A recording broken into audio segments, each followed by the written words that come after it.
As lajes de pavimentos possuem diversas funcionalidades, recebem e transferem as cargas de pessoas e móveis conforme as finalidades de uso definidas no projeto de arquitetura e especificadas pela ABNT-NBR 6120.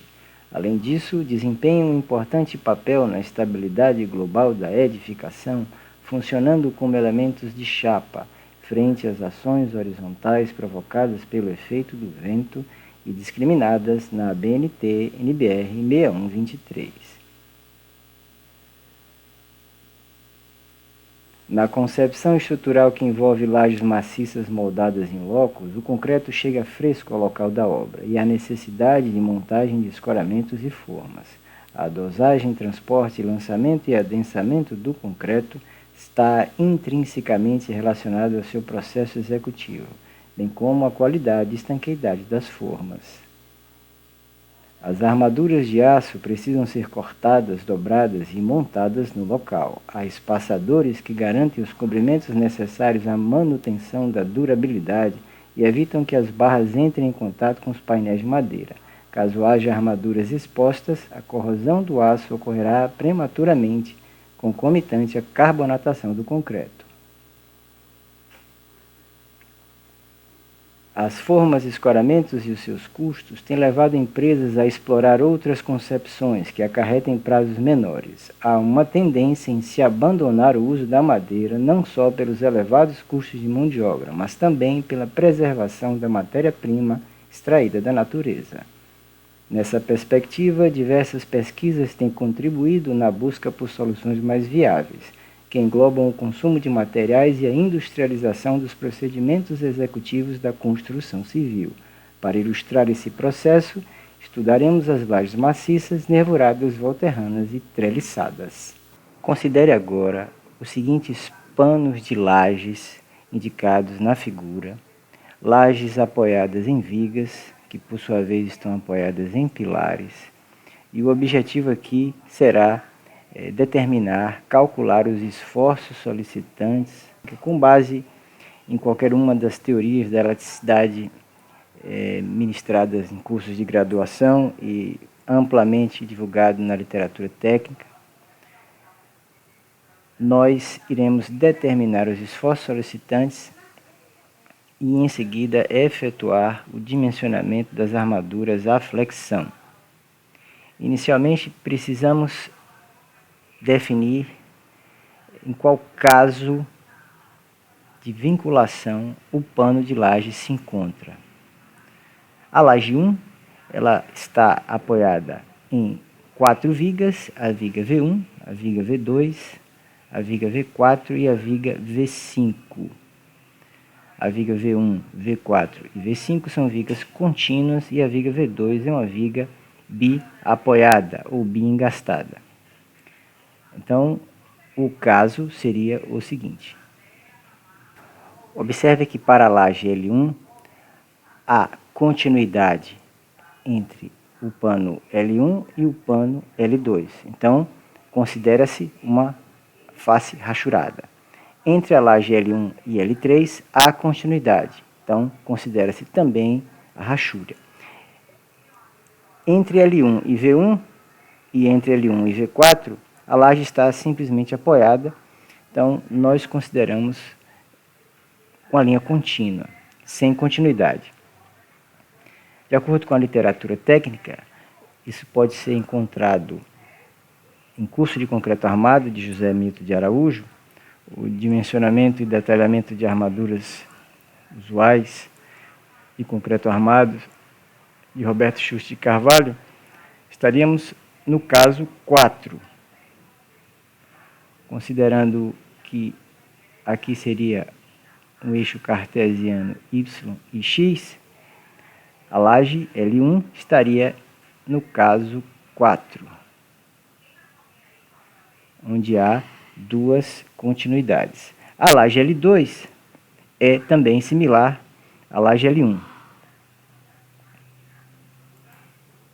Então, a laje L2 também situada no caso 4. A laje L3 estaria no caso 3, onde há apenas uma continuidade. Com isso, podemos determinar o valor de lambda, que é um parâmetro que define a relação entre os vãos teóricos Ly e Lx, considerando Lx o menor vão e Ly o maior vão. Então, para a laje L1, lambda será igual a Ly sobre Lx. Como a laje L1 é uma laje quadrada, Ly e Lx são iguais. Então, 6 por 6 é igual a 1. A laje L2, lambda,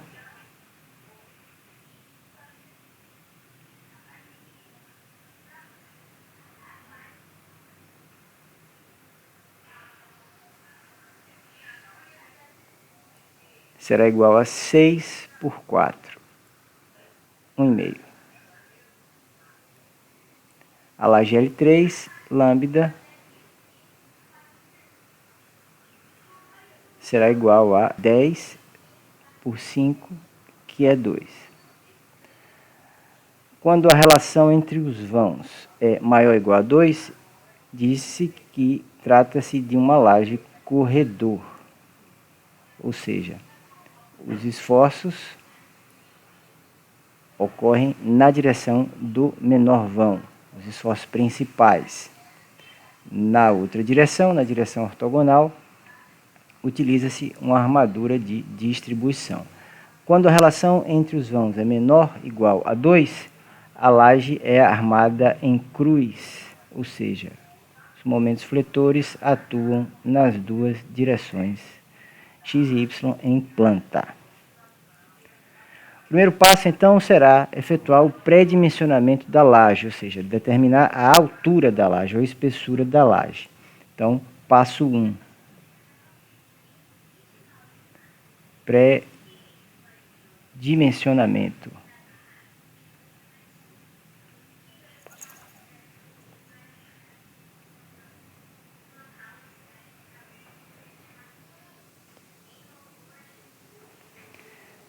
Precisamos encontrar o valor de Φ2. Para a laje L1, Φ2 é igual a 1,8, caso 4. Para a laje L2, Φ2 é igual a 1,6, caso 4. Para a laje L3, Φ2 é igual a 1,4, caso 3. De acordo com Roberto Juste de Carvalho, em Cálculo e Detalhamento de Estruturas Usuais de Concreto Armado, estão aí indicados os 9 casos de vinculação entre panos de lajes, do 1 ao 9, sendo que o 1, todas as bordas são simplesmente apoiadas, e no 9, todas as bordas têm continuidade. Estamos trabalhando com os casos 3 e 4. No quadro 7.6, para cada caso de vinculação entre panos de laje, encontramos também um valor de Φ2. No caso da laje L1, a relação entre vãos é igual a 1, o que nos dá um valor de Φ2 igual a 1,8, que é o caso 4. Para a laje L2,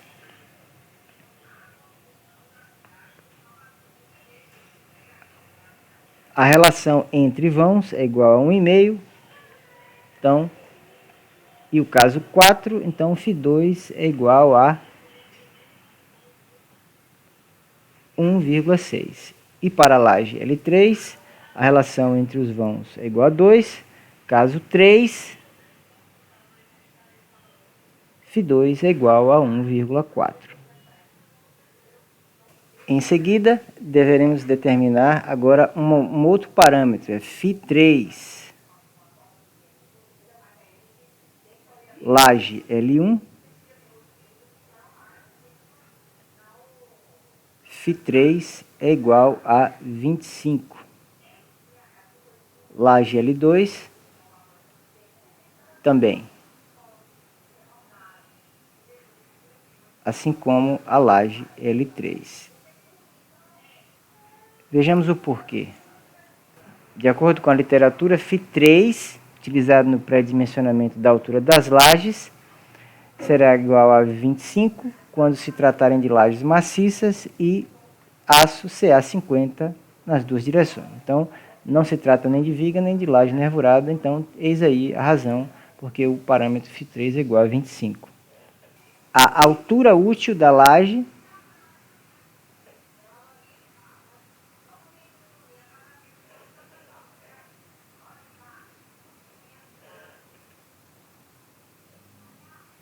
agora poderá ser estimada para a laje L1, D, que é a altura, a distância que vai da face, da borda mais comprimida da laje até o centro de gravidade da armadura de tração.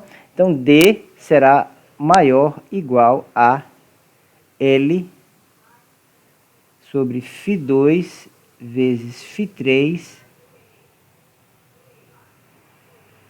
que é igual a 6 dividido por 1,8 vezes 25. Então, para a laje L1, D1 deverá ser maior ou igual a 0,133 metros. Para a laje L2, D será maior ou igual a L, Φ2 sobre L, Φ2 vezes Φ3, que é igual a 4 dividido por 1,6 vezes 25. Então, isso será 0,1 metro. E para a laje L3, a altura útil será maior ou igual a L, mais uma vez, Φ2 vezes Φ3, que será igual a 5 dividido por 1,4 vezes 25, que é igual a 0,143 metros. A altura total das lajes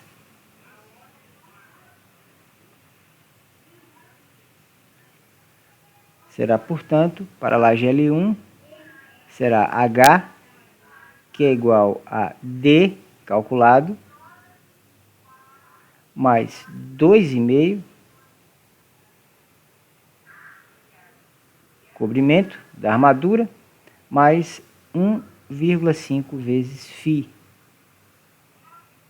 Então, 13 vezes 13,3 mais 2,5 mais 1,5, vamos considerar uma armadura de 10 milímetros, então vezes 1. Isso resulta em 17,3 centímetros. É a altura estimada da laje L1. Veja que é um pano de laje considerável, de 6 metros por 6 metros em planta. Para a laje L2, H será da mesma forma, D mais 2,5 mais 1,5 vezes Φ.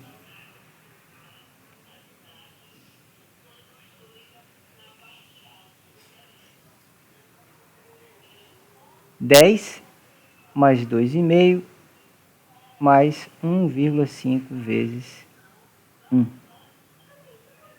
Isso vai dar 14 centímetros. E para a laje L3, H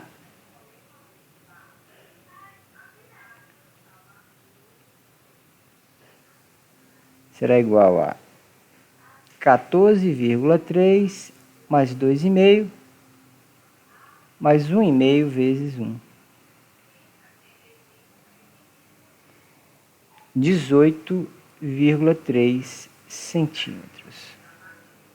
Com isso, poderemos padronizar as alturas, já que são lajes que se conectam. Vamos estabelecer aqui uma altura total, uma altura única de 20 centímetros, visando reduzir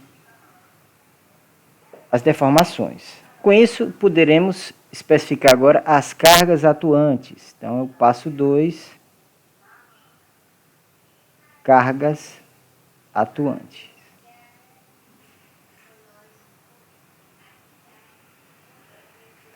Como as lajes têm 20 centímetros de espessura, o peso próprio é único. Então, 0,20 metros vezes gama, que é o peso específico do concreto armado. Então, o peso próprio será de 5 kN por metro quadrado, ou 500 kg por metro quadrado. Considere um contrapiso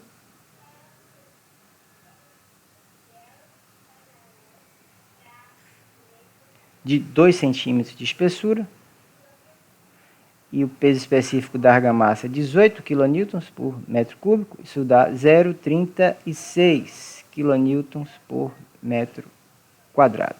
Regularização de contrapiso, melhor dizendo. O piso em si, vamos considerar aqui 0,20 kN por metro quadrado. Pode ser uma peça de granito, porcelanato. Totalizando agora as cargas permanentes, que nós vamos chamar de G, vai ser igual a 5, mais 0,36, mais 0,20. Que resulta em 5,56 kN por metro quadrado, ou 556 kg por metro quadrado. Considere para todas as lajes uma carga acidental. Lembrando que as cargas acidentais distribuídas em pavimentos são obtidas através das especificações da NBR 6120 e, claro, definidas no projeto de arquitetura, as finalidades de uso. Então, através da ABNT NBR 6120 e o projeto de arquitetura, conhecendo-se as finalidades de uso, se é sala de aula, se é escritório, se é sanitário, se é auditório, definimos as cargas acidentais. No nosso caso, consideraremos uma carga única de 2 kN por metro quadrado. 200 kg por metro quadrado. Então, G, que é a carga total, a soma das cargas permanentes e acidentais distribuídas, será 7,56 kN por metro quadrado. Em seguida, o passo 3 será a verificação das flechas. É importante que antes de partirmos para a determinação dos esforços solicitantes e dimensionamento das armaduras, verifiquemos as flechas, porque se as flechas não passam, se as flechas elásticas, se as flechas imediatas não passam, teremos que refazer todo o cálculo. Então, a verificação de flecha admissível é indispensável. Para a laje L1, Lx é igual a 6 metros. Então, o valor da flecha admissível será igual a L sobre 250. 600 por 250 vai dar 2,4 centímetros. Laje L2, Lx igual a 4 metros. A flecha admissível será igual a L sobre 250, que é igual a 400 centímetros por 250, que resulta em 1,6 centímetros. E para a laje L3, Lx será 5 metros e a flecha admissível L sobre 250, mais uma vez, 500 por 250, o que resulta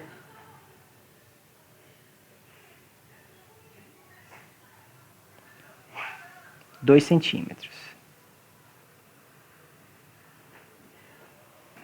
Com isso, poderemos passar a determinação das flechas elásticas e comparar com as admissíveis. Então, quarto passo, flechas elásticas. Já vista que estamos aqui considerando que estamos trabalhando em regime elástico linear. Para isso, precisamos definir o módulo de deformação do concreto. Vamos definir aqui como é igual a alfa vezes EC, onde alfa aqui será considerado igual a 1,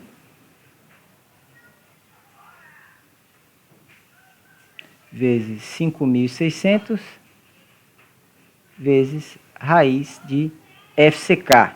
O FCK que nós estamos trabalhando será 20 megapascal. Então,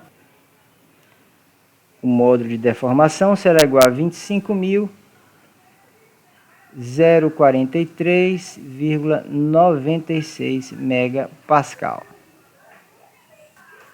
Ou 25.043.960 quilonewtons por metro quadrado, ou kPa.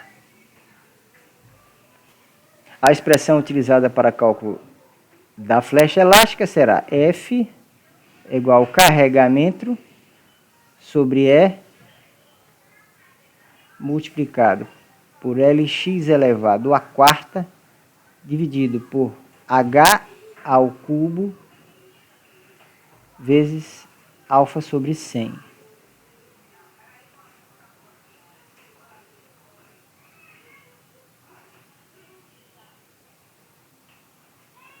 Montando uma tabela para facilitar a visualização, temos laje, somatório das cargas, G mais Q, vou chamar aqui de Q, quilonewton por metro quadrado, o módulo de elasticidade calculado, o módulo de deformação em megapascal, a altura da laje em centímetros, valor de alfa, que eu vou especificar,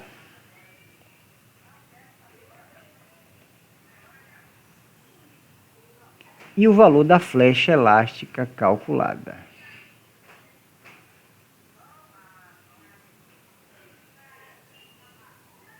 Então, L1, L2 e L3. As cargas acidentais e distribuídas são iguais, isso por uma questão de simplificação. O módulo de deformação também, então 25.044, para arredondar.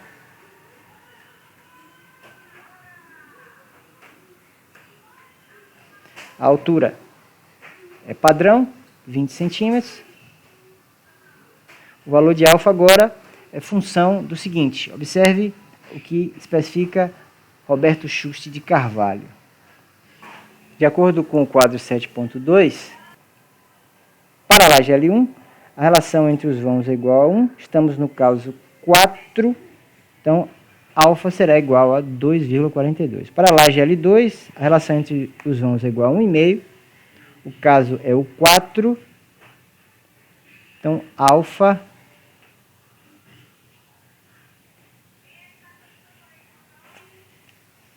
será igual a 4,38. Para a laje L3, a relação entre os vãos é 2, o caso é o 3, e alfa será 5,66. Então, para a laje L1, alfa é igual a 2,42. Para a laje L2, alfa será igual a 4,38.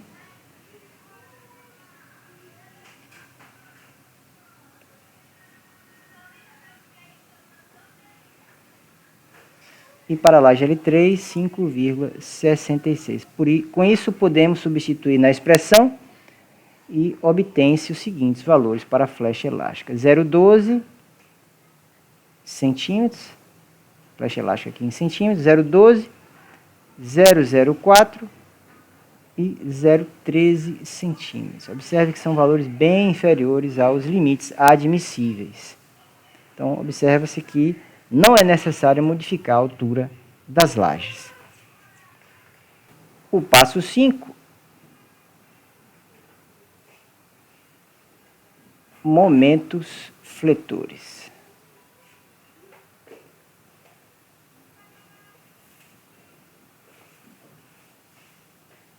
As expressões são as seguintes. Momento positivo na direção x será igual a μx, que é um parâmetro que vamos obter de tabelas, vezes Q, vezes Lx elevado ao quadrado sobre 100, μy. My, que é o momento fletor na direção y, é igual a μy vezes Q, vezes Lx ao quadrado sobre 100. Momento negativo na direção x. X é igual a μx vezes Q, vezes Lx ao quadrado sobre 100. E xy é igual a μy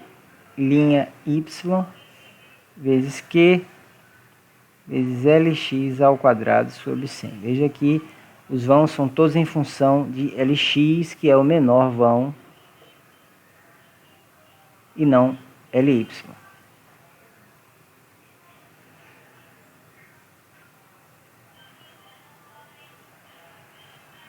Montando uma tabela, mais uma vez, então temos laje. Então, laje 1, laje 2, laje 3. Caso 4, 4 e 3. Relação entre os vãos, 1, 1,5, 2, Lx aqui é 6, 4 e 5. Considerando Lx o menor vão. Q é igual a 7,56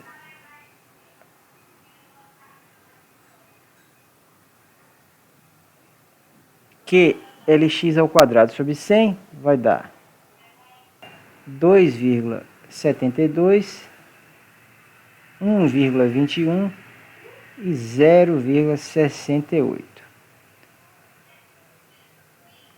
μx obtido da tabela será 2,81,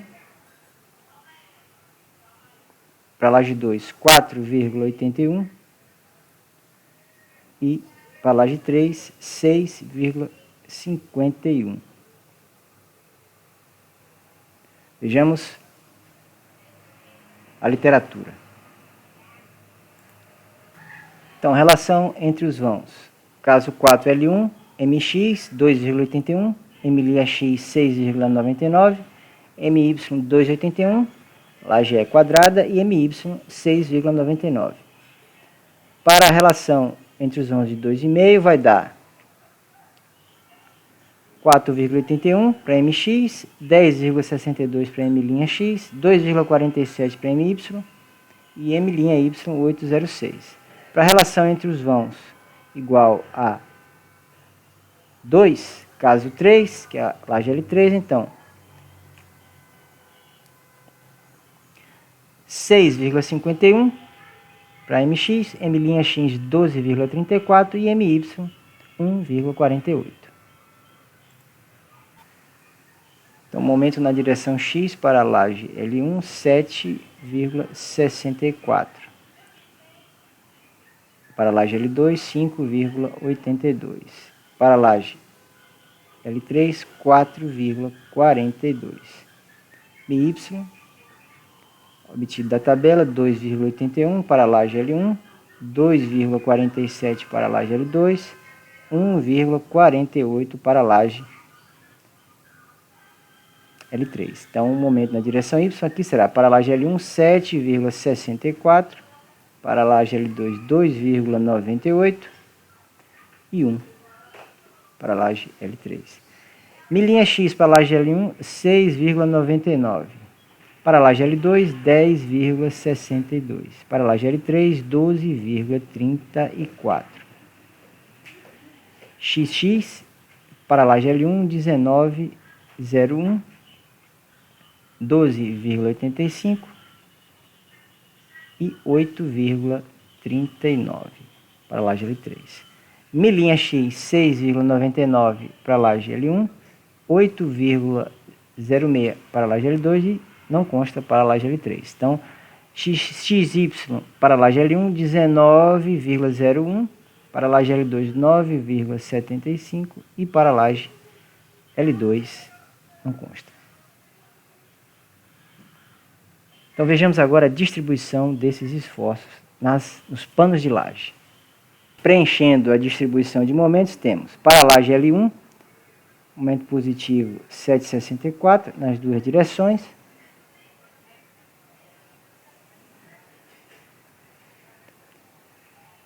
Negativo 19,01, também nas duas direções, pois trata-se de uma laje quadrada.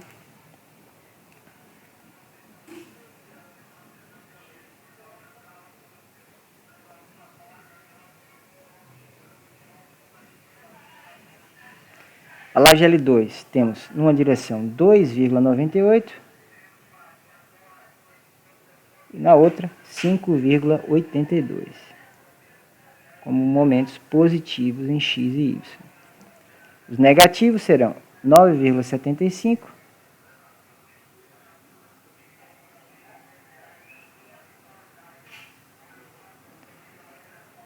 na direção Y e na direção X 12,85.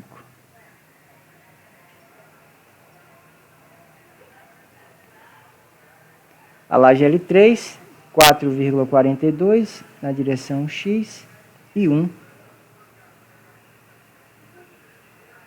na direção Y.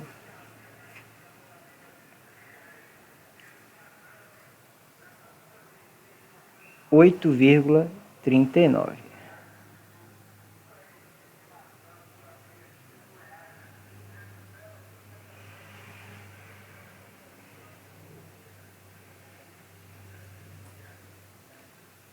Não dispomos de informações para os negativos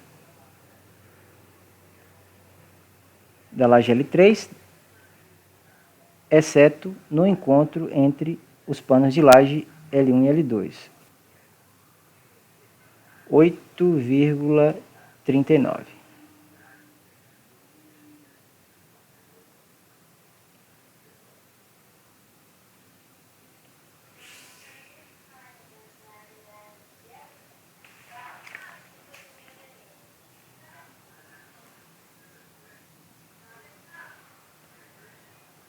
Na próxima videoaula, vamos continuar deste ponto, fazendo o equilíbrio de momentos negativos e positivos e comparando com uma modelagem no SAP 2000 antes de dimensionar as armaduras. Até lá!